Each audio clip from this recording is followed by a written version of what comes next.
Good morning, everyone. This is Mrs. Thompson. I'd like to know if you guys can hear me okay. My microphone is saying that you're there and that my voices have a sound going, but I want to make sure. Great. Thank you for the smiley faces, everyone. Well, I would like to welcome you all onto our session today. I'm really excited about this session because I think it's a topic that a lot of parents are not aware of, and there's some different strategies within this session today that I hope will be helpful to you. So I just want to start off by introducing myself and telling you a little bit about myself. My name is Karli Thompson, and I am a gifted enrichment specialist for the Idaho Virtual Academy. I am in my 12th year of teaching, and I've worked for IDVA since 2003.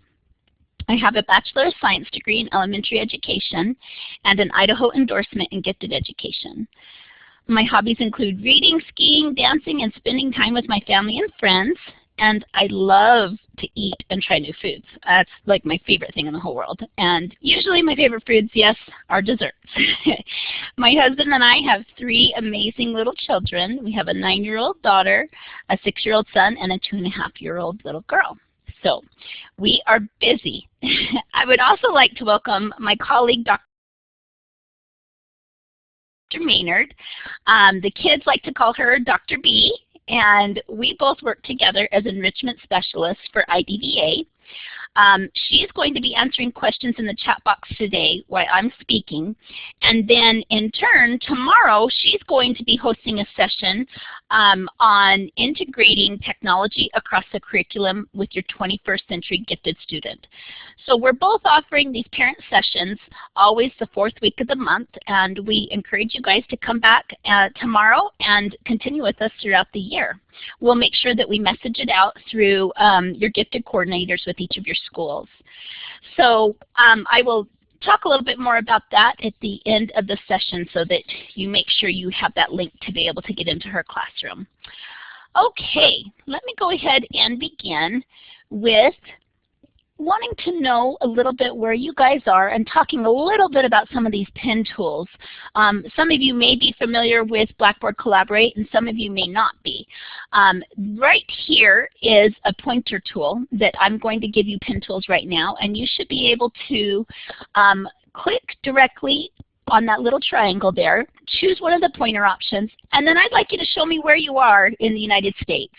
I'm right down here in southeast Idaho, and I live in a little town called Pingree, Idaho.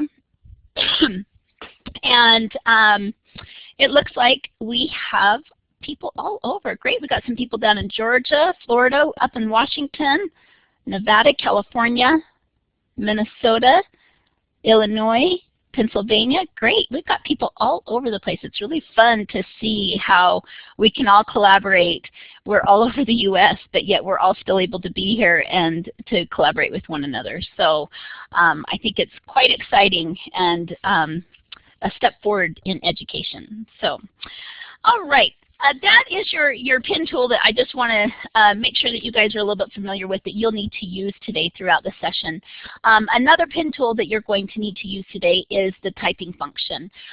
This little text box with the A with the lines behind it, if you click on the triangle next to it there, it'll pop out this A. I'd like you to click on this A right here, and I'm going to switch screens in just a second, and I'd like you to type one joy that you have with your overexcitable gifted child, okay? But make sure you use this A. If you use this A, what it does is it opens up a text box that you scroll through, and it's a little bit messier on the screen. It's a little easier to use this A. So you click on it and then click somewhere on your screen. So let me turn the page here and just list anywhere on the whiteboard one of your joys. Now, sometimes we accidentally type over the top of somebody else, especially when everyone's just kind of free-for-all writing on the board. If that happens, no big deal, no worries. At the top of your toolbar, there is an arrow right above the pointer tool. You can click on that arrow and then come back to your words that you're typing, click on them, and drag them somewhere else on the whiteboard, okay? All right, so I'll give you guys just a minute to go ahead and to do that. It looks like some of the joys that people are expressing is your child's imagination. That's great, yes. Imaginative stories, loves life, yes. Sucked into books. I love that. There's an intensity to those words. Lots of daily conversations and discoveries. The motor mouth most of the time. I relate, you guys, I do. Endless creativity, inquisitive nature, watching her play dress up, vivid imagination, love and affection. You know, I think this is fun to be able to see your guys' comments here. And know that raising your gifted child, you are not alone.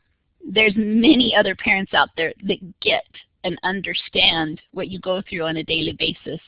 Raising a gifted child is sometimes a double-edged sword. They have these beautiful minds and are so joyous and wonderful to be around.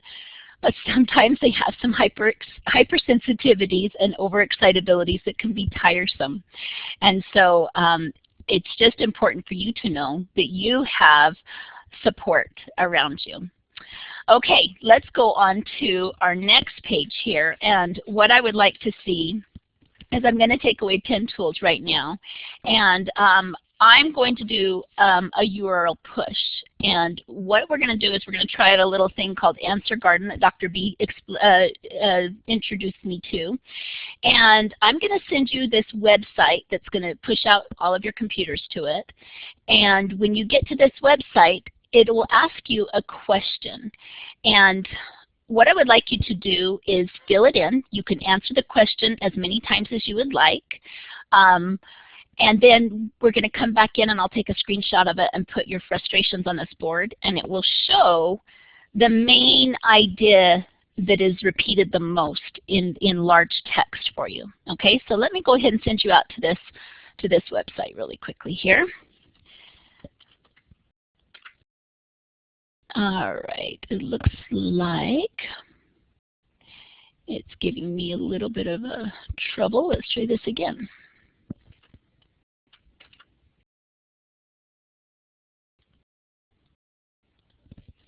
All right, maybe I need to just put it into I'll put it in the chat box for you guys, okay? Can you guys click directly on that in the chat box? And let's see if you are able to get there now. And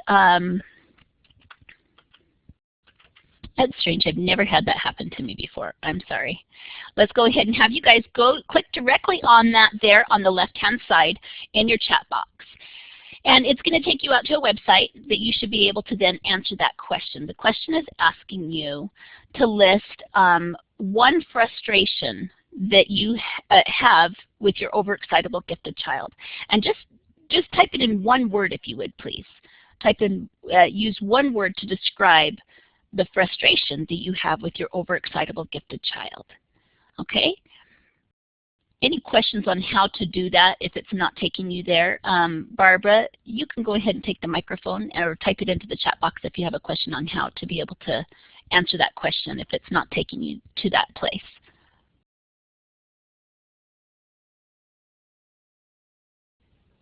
Okay, I'm not seeing you guys type in anything, so maybe Barbara and Samantha, you guys got it. All right.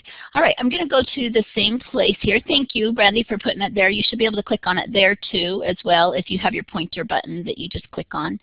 And what I'm going to do is I'm going to send you a short picture here. I'm going to give you a couple more minutes to just keep typing in whatever frustrations you have with your overexcitable gifted child. Okay, keep typing those in for me. And it's going to continue to refresh and refresh. So I'll give you 30 more seconds here.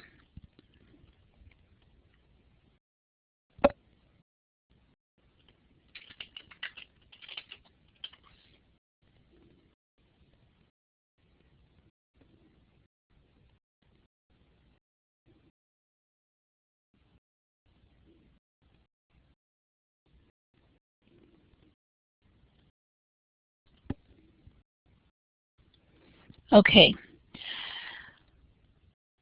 Let's come back in now together here, and let's look at some of the most common concerns that you guys have that are your greatest frustrations that you have with your kids. All right, so let's look here, and it shows that it looks like meltdowns is something that is a very common occurring theme because it's a little bit stronger of a bold. Most people, and there was more people that answered meltdowns and staying focused. But if you look at some of these other things, they would fall into it. It's just that they weren't exactly the same repeated words. These are what all of you guys are saying are some of the frustrations you have with your children. You see perfectionism issues. They're emotional. They're explosive. Very sensitive. I think that you can see across the board, many of you are experiencing the same thing, and it can be draining. I understand that. So hopefully today you will be able to find some strategies to help you with some of these things that are so taxing. So let me ask you first off to use the chat box at this time. You should all be able to see one another's writing. And use the chat box at this time and tell me, oh,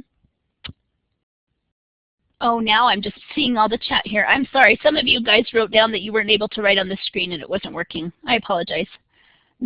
My scroll bar didn't go all the way down. So hopefully we got, you guys wrote in your information there in the chat box anyways, and we were able to accomplish what we wanted there. So, all right. Use the chat box, please, for right now, and share with each other some of the common things your child is hypersensitive about. Okay, you've shared with me your frustrations, but what specific things that you see that they are hypersensitive? What sets them off? Ooh, excellent. Noise, loud noises, clothing, chaos, weather, excellent. Look through all these things that everyone is saying. Being able to do things perfectly, tags on their shirts, loud noises, food, excellent. Okay, yes, I can relate to understanding what you guys are saying here. My oldest daughter has been identified gifted, and I see these things happening, and it is so frustrating to me because a lot of times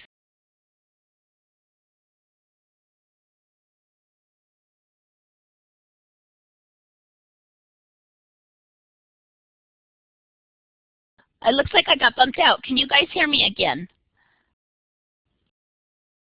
Okay, I apologize, guys. I don't know. I just got kicked off the internet, but I was able to log back in. Where did you guys hear me finishing up? Did you hear? I'm just going to kind of pick up from the middle of that that I was just talking about, that a lot of times your kids, after my daughter, yes, she's been identified gifted, and I see those sorts of things all the time that can be very frustrating. She's afraid of natural disasters, terrible accidents that happen in the world. A lot of times these children want to give to others, and they wear their heart on their sleeve. And the way that their tags fill in their shirts or their clothing or the seams in their socks drive them nuts. These loud and high sounds, they actually seem to cause them pain.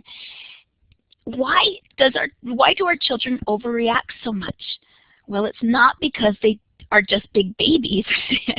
I want you to know that I'm here to tell you that your child has just had more connections made in their brain. They really feel these intensities, and they're not making them up. A man by the name of Dabrowski, I'm not even going to attempt his first name. I think it's Kazimierz Dabrowski.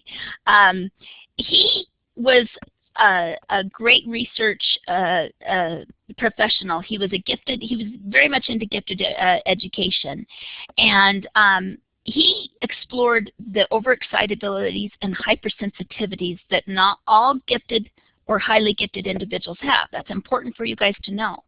However, we do find that more people with overexcitabilities are in the gifted population than in the average population. So it is a trend among gifted students, but not all gifted students have this, all right?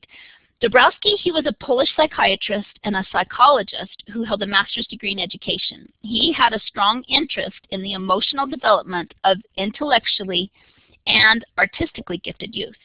This is something that he was very interested in, and he was struck by their intensity, their sensitivity, and their tendency toward emotional extremes. He identified 5 areas of a gifted person that reacts more strongly than normal to a stimulus that may be very small. It involves not just physiological factors, but he found that it was central nervous system sensitivity as well. On our session today, we're going to discuss in detail Dabrowski's 5 areas of over-excitabilities, and they're listed here for you. Psychomotor, sensual, imaginational, intellectual, and emotional. I'll give you a second to read that little clip, the little cartoon.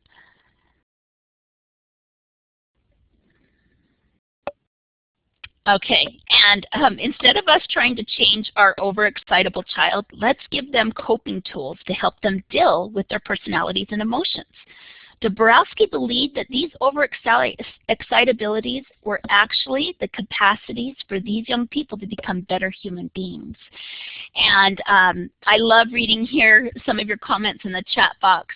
Somebody says, holy cow, I can't believe, or oh my gosh, I can't believe there are others that have the same sensitivities. And I love being able to talk to parents of gifted children and to help them see that these things are very normal among gifted kids and that there are strategies and tools to help them. Let's talk about the first one here, psychomotor overexcitability. Now, tell me if this is your kid, okay? This child appears very busy and restless. As infants, they generally require less sleep than is normal for most babies. A child with ADHD and a gifted child can actually mirror one another. However, the difference is a gifted child can focus for longer periods of time, whereas an ADHD child cannot. This child exhibits lots of movement and athletic activity. They may be fast talking and they use lots of gestures. When this child gets upset, they may get nervous tics, become overly competitive, or feel the need to organize their environment. Have you seen that with any of your kids when they're upset? Okay, Jamie says, yes, that's my daughter to a T. So does Anna. Excellent. Share with me, those of you that are typing in yes, will you share with me what strategies that you have used to help your child? Has anyone had any strategies that they would like to take the mic and share with us? So maybe I'll have 1 or 2 people if they would like to raise their hand if you have a strategy that you have used. Breathing techniques, excellent. Homeschool, yes. Asking questions to help them stay focused.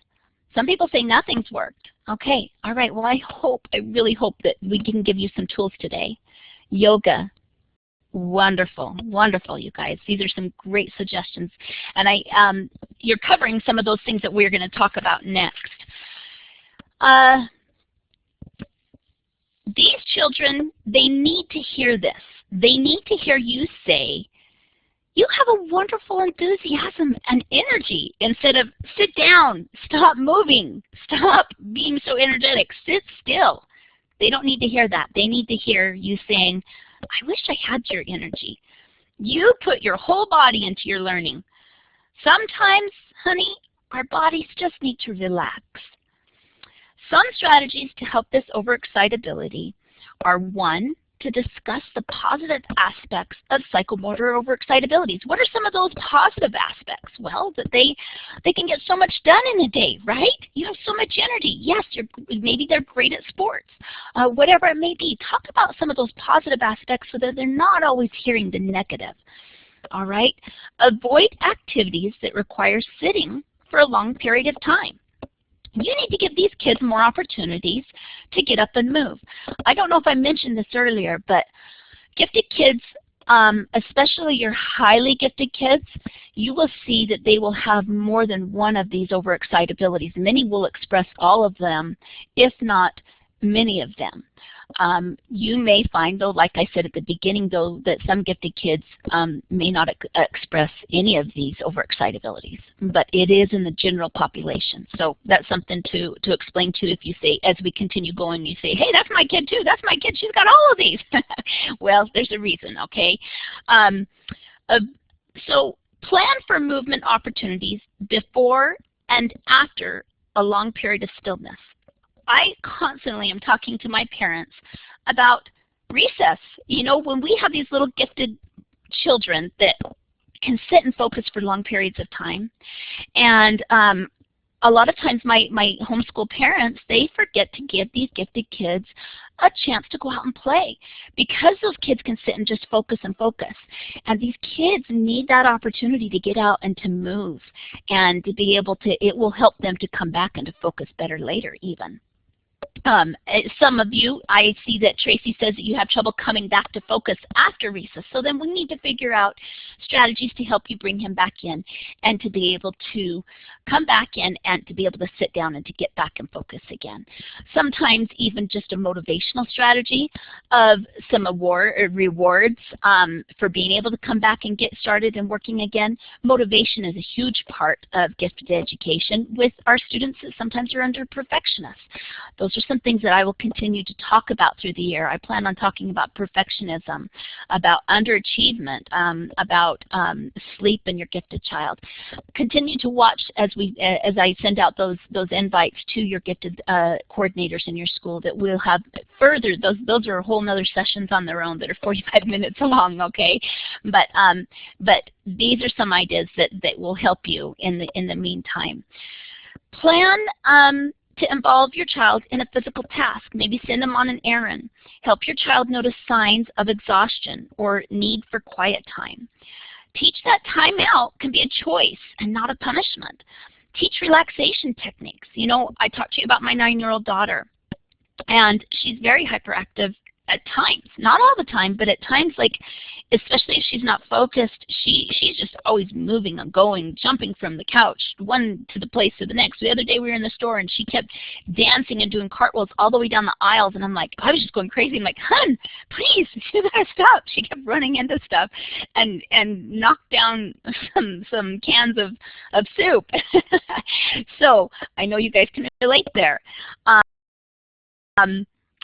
One thing that my daughter, she has a hard time being able to relax and to focus at night, to calm down and to turn her body off, you know, to turn that switch off in her mind. I've had a yoga instructor teach her some yoga relaxation exercises for when she needs to settle down, maybe at night, or when it's time to be able to come back then and to focus on work. That mom that had talked about that earlier, that you have a hard time bringing them back in and to focus because they're so wound up. Maybe look into some kids yoga in an area that you live, or talk to somebody that you know about some breathing techniques. You can even talk to your pediatrician. I'm sure that they would have some breathing techniques to help your child come back and to have that relaxation time to be able to settle down. Please hold your pointer tool. I'm going to give you your pointer tools again, and hold it over the top of one of these strategies that you would like to implement that you have not done yet.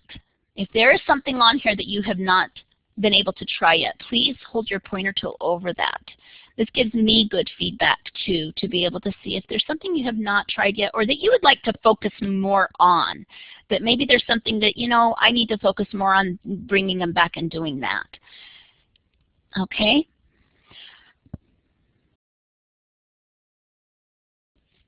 Great. Jessica says she has them run up and down the stairs. Neither wants, they need recess after every subject. Use a timer. Great. She needs several breaks and gets bored easily. Giving kids the tools they need. Yes. For some reason my chat box doesn't keep staying up with everything. So Brandy, I'm glad you're here. It keeps stopping and it doesn't keep scrolling down for me automatically as I'm talking. Great. Reading a book for quiet time. Doing exercises while listening to class. Stretching. Stretching is a great thing. I have my daughter in dancing, and I noticed that helps her a lot too, to be able to exercise. She needs that outlet. Okay, all right, we'll go ahead and take away those 10 tools at this time. If you guys want to look next here at the next overexcitability that Dabrowski identifies is sensual. Sensual overexcitability is heightened experience of sensual pleasures or displeasures. This child may dislike labels in their clothing. My daughter Taylor When we are in the bathroom and I'm doing her hair in the morning, she cannot stand to be standing on my rug. She hates the way it feels on her feet. She will melt down because she cannot stand the way it feels. We have to either do her hair on the tile next to the rug, or else have her put some socks on when I'm doing her hair. Yeah, people are saying that they understand this. My son, he will not put his socks on unless they're inside out. He cannot stand that seam in the edge of his socks. You know, this child may have extreme reactions to the smack of gum chewing. Maybe they love good smells, textures, tastes, and they just seem to enjoy and delight in those things so much. Or maybe this sensual overexcitable child hates bad smells. They hate it with just a passion. There's certain textures or tastes. Maybe they're picky eaters. They may be sensitive to bright lights and harsh sounds. They love to be the center of attention. When this child is upset, they may overindulge or seek comfort and luxury in possibly food. And I would encourage you to make sure to help them have that comfort in healthy food.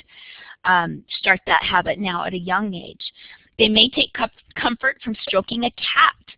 Or these kids, they may linger in softness and coziness for comfort. All right, so these are all things that is a real neurosystem sensitivity that they have. Does your child have sensual overexcitabilities? What strategies do you use to help them? Okay, Irina says seeking luxury in soft fabrics and fur. All right. Excellent, Jessica. I'm so glad to hear your joy there. All right, removing tags from clothing. Great. Avoiding rough clothing. Helping them and let them have a stuffed sweatshirt with when he studies. Okay, all right. They're picky about blankets. Let them be picky about those blankets. Don't necessarily think, oh, you're too old to have that anymore. Maybe these kids need to have that for a little bit longer. Excellent, excellent. These are some things that you guys are talking about that are going to help that focus and help that when they start to get to the point of meltdown. The reason is because they've been overstimulated. That is so important for you to see and to start recognizing, okay, what environments are overstimulating my child when those meltdowns happen. A lot of you at the beginning, back on that frustration slide, shared those frustrations because you see those meltdowns happen so often.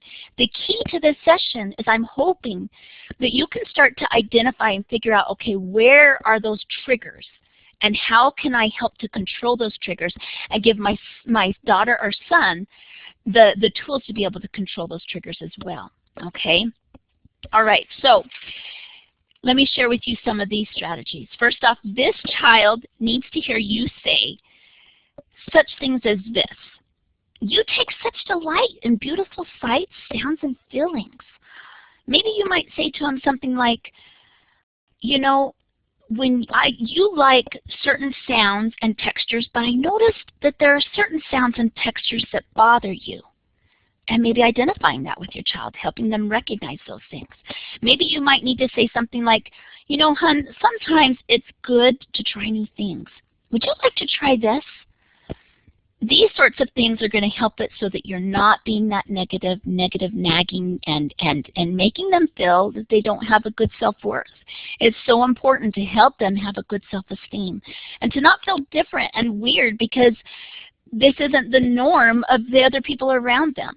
Discuss the positive aspects of sensual over-excitabilities. Co-create with them. And provide environments that limit offensive stimuli and maximize comforting stimuli. You know what I think is so interesting, you guys? Gifted education, I think, is when I started into the classes, I couldn't believe it. I was so excited because I understood what was going on with my husband. And Jessica, you say this too. My hubby right next to going, that's our kid. My husband has sensual excitability as far as that he cannot stand certain sounds, certain smells.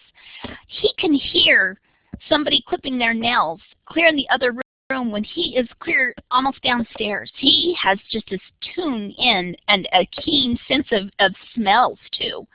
And I can see where my kids have gotten that. Did you know that giftedness oftentimes will run in families?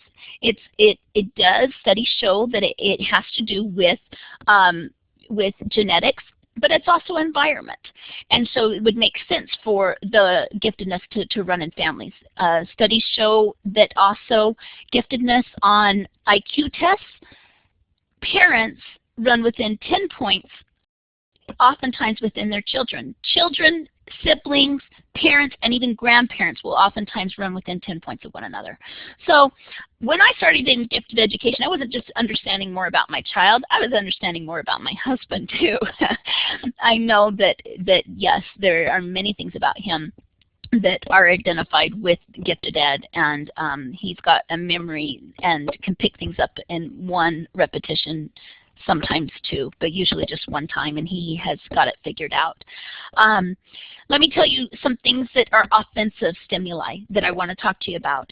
Maybe don't have your child in a red room. If your room is red and when they're trying to sit down and study and to have a calm and there maybe that is something that can be an overstimulus to them.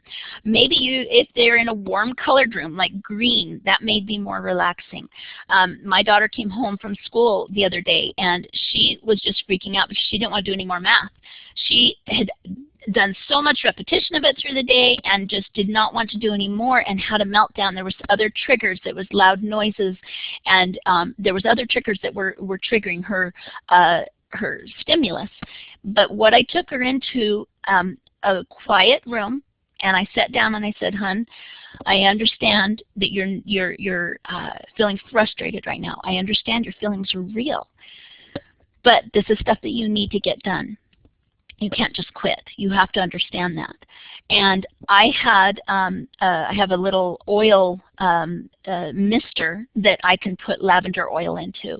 And just that oil that lavender scent was something that would help her in the quietness and took her into a different room that she was just to be able to have some alone time. When she had been at school all day and had all these stimuli that were happening over and over through the day, she came home and almost seemed to melt down, and that was so important for her. So I'm a strong believer of those oils too. Provide opportunities to dwell in delight. Take time to smell the roses with your kid. Watch the sunset. As much as possible, foster control of the child's own living space and work settings. The child's room is his own room or her own room, okay? Help your child find comfortable and appropriate clothing. Understand, don't make them wear something because you know what I'm saying? Understand that this is okay. It's okay to cut the tag out of the clothing, all right?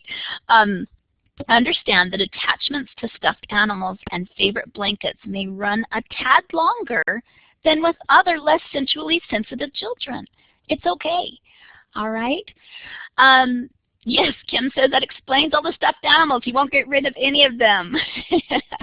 All right, I love this, you guys. It's always so fun talking with the other parents that especially when these things are new, new to you.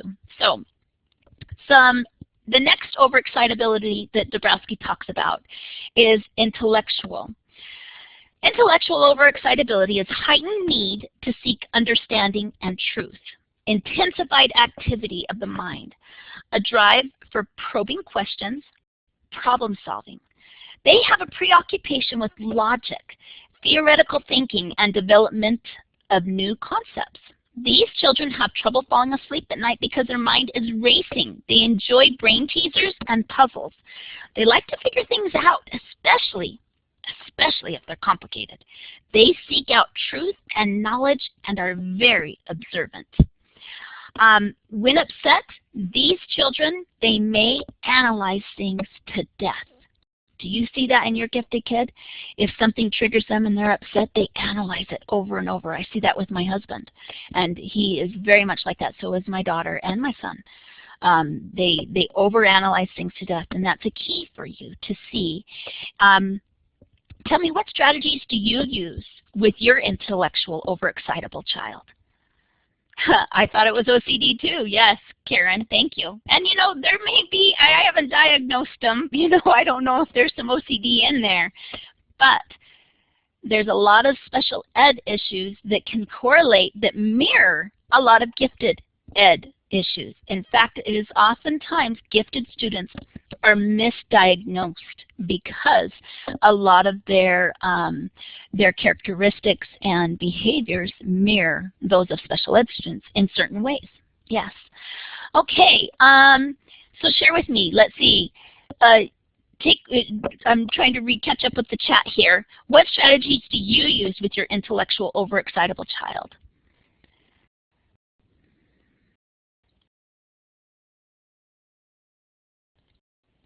Let's see, sometimes helping him talk it out, get to the end point, and he can settle and let it go. Good, good. Being a listener, deep breathing. There's some of these strategies that will cross over into multiple overexcitability areas.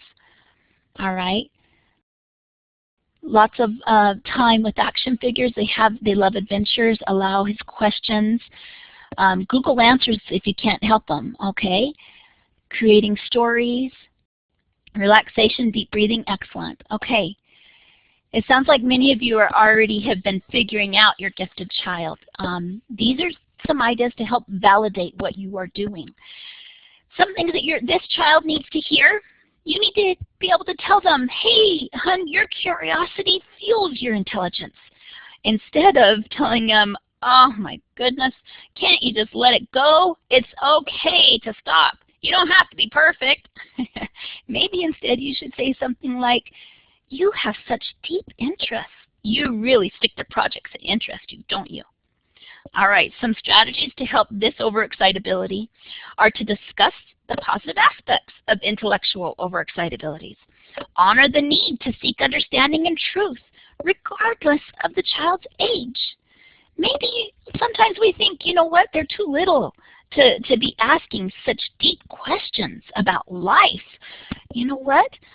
Honor their need to seek this understanding and truth, regardless of their age. Maybe you may need to alter their sleep patterns as necessary. One thing that I had a mom share with me is that she has a flashlight for her daughter. She has a hard time calming down at night to go to sleep. So she lets her read. And she reads for about a half hour before she goes to sleep with her little flashlight. She has it underneath her bed when she's sharing a room there with her sibling. And when she turns that flashlight off, she has had her visualize and role played with her daughter that when you turn the flashlight off, you are turning the switch on your mind to be able to turn it off. Now with my daughter, that isn't enough. Then what I have her do is some yoga breathing exercises that she imagines in her mind that she is completely pushing everything out of her toes. All the energy is going from her toes out, from her fingers and her toes. Everything is going out, out, out, out, out, and she's imagining that. And then she works her way up to her ankles, that energy is going all the way out her toes and just rushing out. And then she works her way up to her knees, to her thighs, to her hips, all the way up to her arms, to her midsection, her neck, all the way through her ears to her head. So she gradually is using that technique of pushing everything out that happened through the day, all that energy out through her toes and her fingertips. This helps my daughter to relax and to go to bed at night. Role play that. It's a great technique that I have seen really help my daughter. Okay, Jessica says she does that at night too. Excellent. So happy to hear that. Teach inquiry methods and communication skills. Maybe they don't know how to put their communication skills into the right words to be able to talk to you. Teach them those things. Allow children to develop their own projects based upon individual interests. Okay? Let them dive deeper into areas they're excited about. That is what makes gifted kids tick, okay? And I will share through this year one of my sessions on passion projects and helping your child to be able to compact, accelerate, and then to differentiate. That is so important. In the meantime, talk to your gifted coordinator about how to do that with the K-12 curriculum. Help children to develop goals and engage in self-reflection based on steps toward these goals. Seek opportunities to provide interaction with intellectual peers. Not necessarily age peers, but intellectual peers. That's why it's a best practice of letting gifted kids get to know other gifted kids. All right? For instance, let them be a part of, get them involved in maybe chess club or multi-grade extracurricular offerings or enrichment classes. These are all great ways. K-12 offers these enrichment classes twice a month, our learning circles, as well as our book club. IDVA, we offer sessions every single week with our students, that there's something going on with our kids throughout our state. So look for those opportunities to offer those kids opportunities to get to know other gifted kids that are like them and get them. I'd like you to type in the chat box a way that you would like to apply one of these strategies. Is there one of these strategies that you would like to apply? Share that with us, please. My son's first sentence was, "So Mom, would you like to have a conversation?" That's hilarious, Jackie. I love that. All right, the need to seek understanding and truth. Good. Relaxation for sleep. Interacting with intellectual peers. Excellent. I'm really happy to see all these different things that you guys are going to try to apply. Teach her to talk with me instead of getting angry. That's huge. Teaching her how to be able to identify what she's feeling and talk about it. Great. Those are some techniques that are going to help your child. Because you know what? These things aren't going to go away.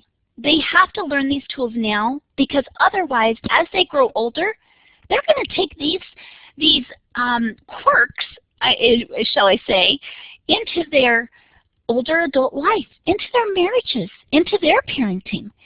It's important that you're helping them with these tools now so that they can be better and be able to exercise patience, exercise self-control, and to be able to help them know that they are not weird and that they are valuable, and that help them to have wonderful self-esteems and self-concepts. Okay, let's move on here to the next overexcitability. Basic overexcitability is great. It's the imaginational overexcitability. Take a minute and let's read this. Ha ha! I have turned myself into invisible.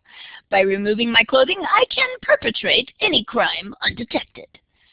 I have complete freedom. I can get away with anything. Calvin, what on earth are you doing in the cookie jar without your clothes on?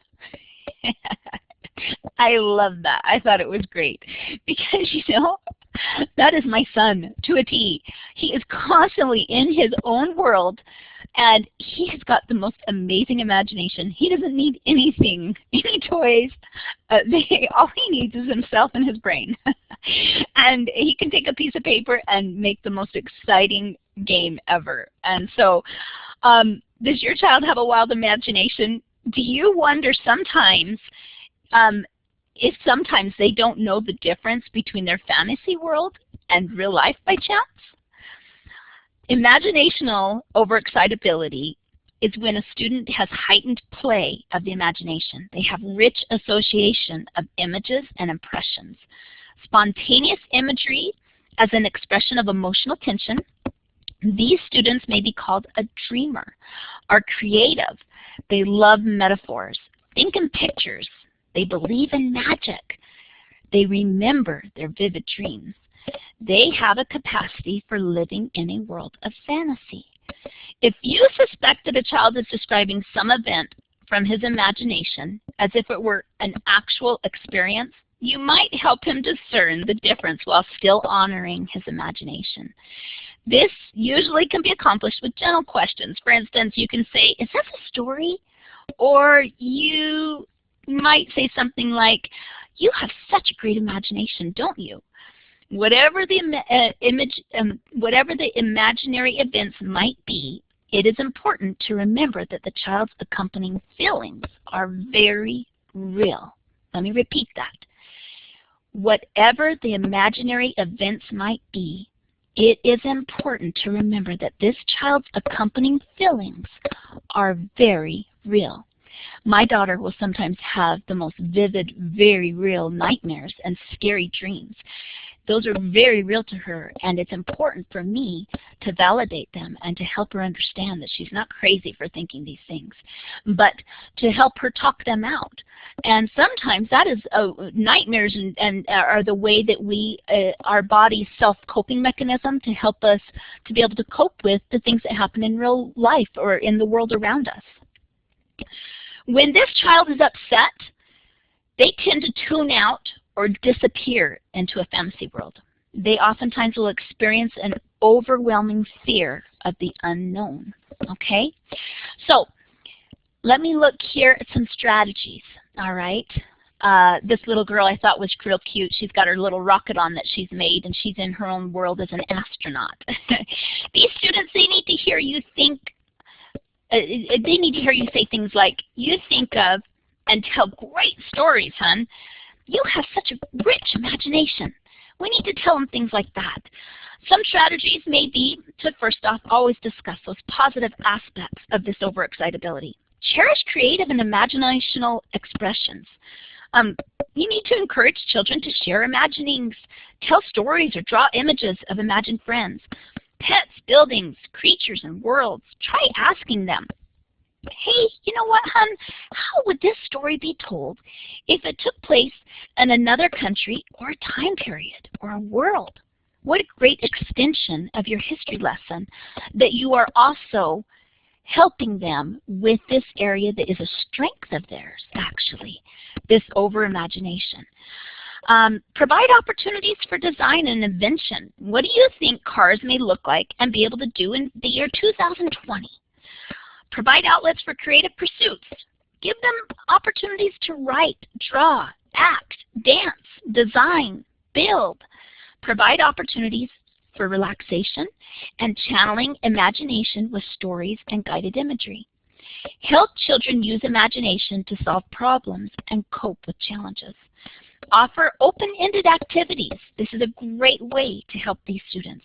At the end of your activity, offer it so it is open-ended, that for them to be able to then take it to the next level that they would like to do. Record imaginative content and ideas in a journal. My daughter, she loves her iPod. She uses that recording feature with her video, and she creates the most amazing commercials and most hilarious cooking shows all the time for me. And so these are opportunities that you can extend and take it from maybe a math lesson or from a history lesson. Let them create and give them just that little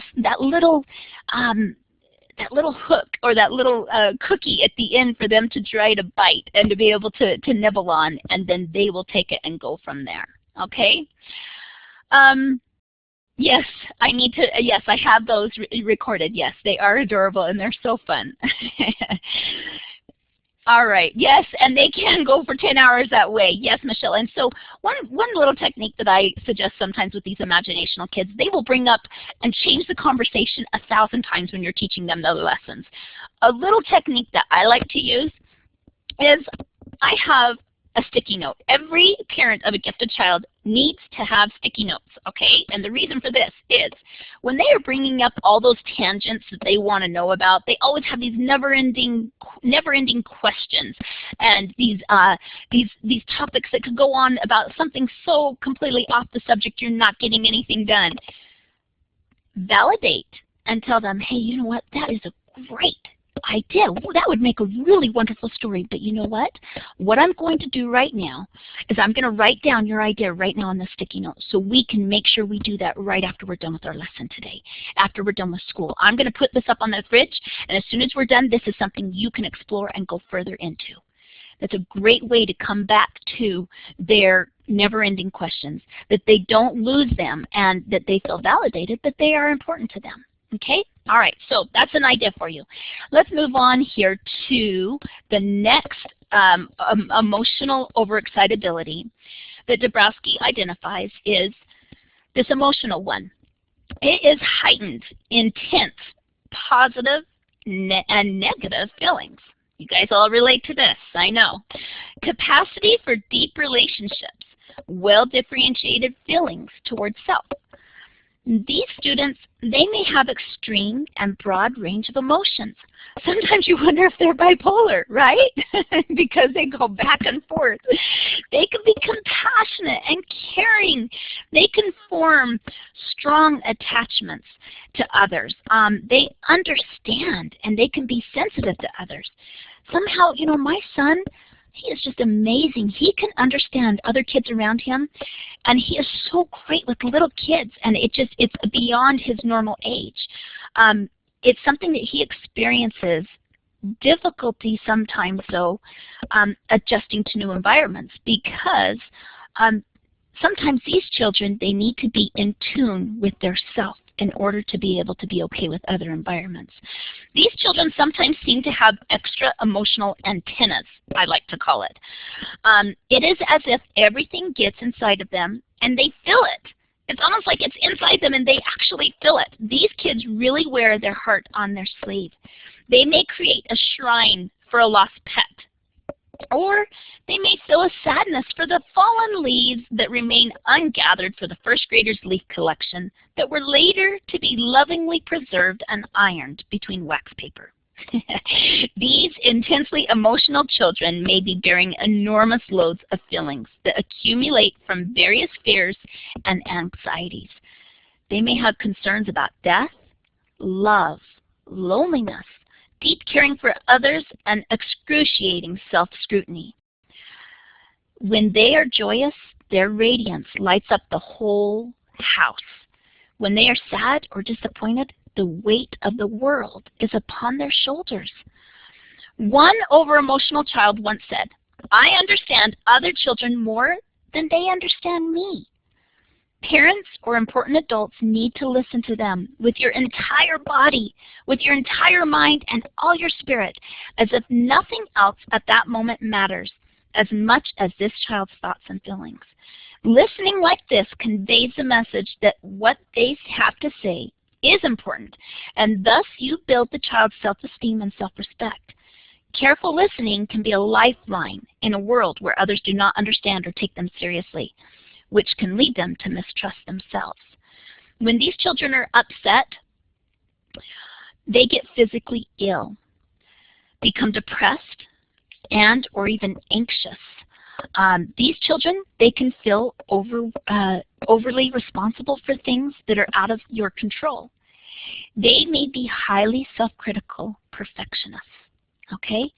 So again, these are all some areas that I think that can overlap with other over-excitabilities, but they're real, and they are not made up. Your child really feels these things.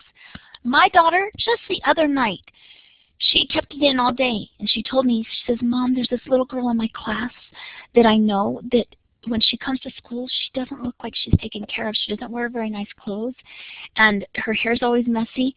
Mom, I want to do something for her. What can I do for her? What can I do? Should I take her some of my clothes?" Now, of course, you know, me being the mom, I want to teach her that that's a really good thing to do, but at the same time, hun, it might offend her, okay? So tell me, what would you do? Share that with me. What would you do in this situation? When your child wants to do something for somebody, how can you help them in an appropriate manner? Yeah, it's difficult. Prayer. I'm not too proud to pray. I agree. I need that every single hour. Tell her to try to get to know her and see what she needs. Excellent. Reach out in friendship. Wonderful, wonderful. One thing that I shared with her, these are good ideas. I'm not just asking this for you guys. I'm asking this for me, too. I would go to the counselor at school and see how you can help. Great suggestion, Dr. B. You know, my little girl, sometimes I think that she let me tell you something a little about her. she will not go to the playground in the mall. In the mall, you know how they always have those playgrounds? Because she says, Mom, every time we're there, I always see a little kid by themselves, and I'm afraid their mom left them and that they're all by themselves. I'm like, oh my goodness, honey. She always is wanting to help somebody and to go check and see if they're okay. I told her, hun, you know what? Maybe she does need some help, but you know what? I think one thing, you can pray for her, and two, you can be a good friend to her. And let's go through your clothes this week. Let's see if there's some things in there, because we do need to clean them out. Let's see if there's some things that you can give away, and we'll take them to the Desert Industries, which is like a Sally Ann's, or you know, it's a thrift store in town. We'll donate them, and maybe that's something that, you know, maybe that's a place that perhaps that her mom would be able to go shopping and to be able to find her those clothes there, so it wouldn't offend her, because it might make her feel funny that you're doing that. And so those are some different ideas that I shared with her, and she felt great about it. She says, Mom, okay, that sounds good. I feel really good about that. And that was gone. She was able to go to sleep that night, and she was fine. So that is something that I shared with her. Let me share with you here some strategies that let me go on my next screen. These children need to hear you say, you're sensitive to others' feelings. Yes, hun, you are very aware of joy, frustrations, and sadness, love, anger, and a whole world of feelings. Make sure you show the positivity in this emotional overexcitability. Accept their feelings and their intensity. Don't just brush it off. Teach the child to share his emotions and feelings with others in positive and productive ways, verbally through movements, art, journaling, or music. These are all great ways to be able to help them with these overexcitabilities. Teach children to be respectful of others and their feelings, and sometimes their lack of feelings. Okay, they might just think, oh, they're so insensitive. That's a terrible person because they aren't sad about this. Okay, teach them to respect the others' feelings as well. But yes, music is a great outlet for these over-emotional children. Develop a feeling vocabulary. Somebody talked about this a little bit earlier. Include a continuum of feeling words. How many ways can we describe feeling bad? Maybe we use the word annoyed, irritated, frustrated, aggravated, uneasy. Okay, now let's talk about how many ways we can describe being happy. Content, glad, joyful, blessed, ecstatic. All of these. Teach children to anticipate physical and emotional experiences and rehearse responses and strategies. Did you know that role-playing is an amazing way to help and to teach children? Role-play these situations of how you would go up and to be friends with this person or to help someone. Teach, model, and share relaxation techniques, including deep breathing, stretching, and 2 minutes of quiet time, having that personal time out. Use journaling to express feelings. Find a chosen activity that provides meaningful opportunities for empathy and social concern.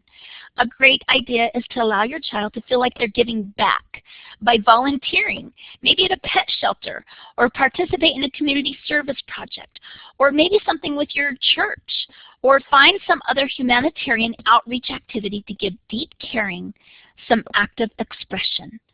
All right? Point to one of the tools up here on the board for me. You have your pointer tools. Let me open them up. And I would like you to point to a strategy that you've never used before or that you would like to focus more on. Go ahead and take the time right now to either point to a strategy that you've never used before or that you think, if you have used it, that you would like to maybe focus more on.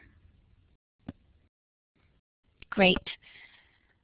I challenge you all today to make sure that you do this, that you go home today and don't just be as the birds who went to flight school to learn how to fly and walked home. Okay? Make sure you apply the things that you learned today, because these things will help you to soar and help your child to soar. All right? Thank you. Okay, so we're about finished here. I know that we're about up to an hour here, and I want to share with you real quickly a really fun little video that is something that is a great video to tie some of the things we talked about today all together. Okay, so I'm going to do it. It's going to load automatically onto your computer. If you do not have this Windows media file available on your computer, I'm going to put the link in the chat box, and you can click on it directly there, and it should open for you. If you still have troubles with it, you can always go ahead and type it in. But we are not finished yet. There's a couple things I want to talk to you about before we are done with this video. So please hang on, okay, guys? There's some other important things here. So let me go ahead and load this for you. It's only 2 or 3 minutes. All right, here you go.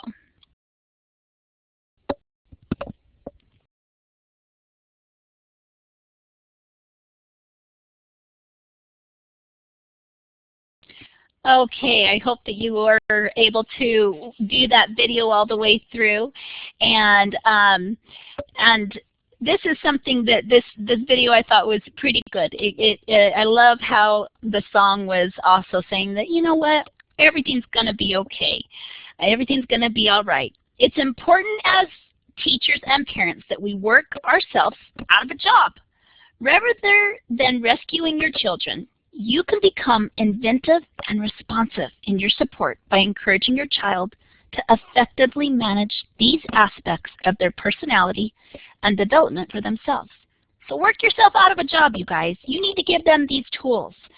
We can support them by giving them some important coping skills. I hope that today's session gave you some ideas and further insights to your child's overexcitabilities. You are your child's first and most influential teacher. You have an amazing responsibility to raise these children with such beautiful minds. It can be frustrating, tiring, challenging, troublesome, and exhilarating, exciting, fulfilling, and joyous.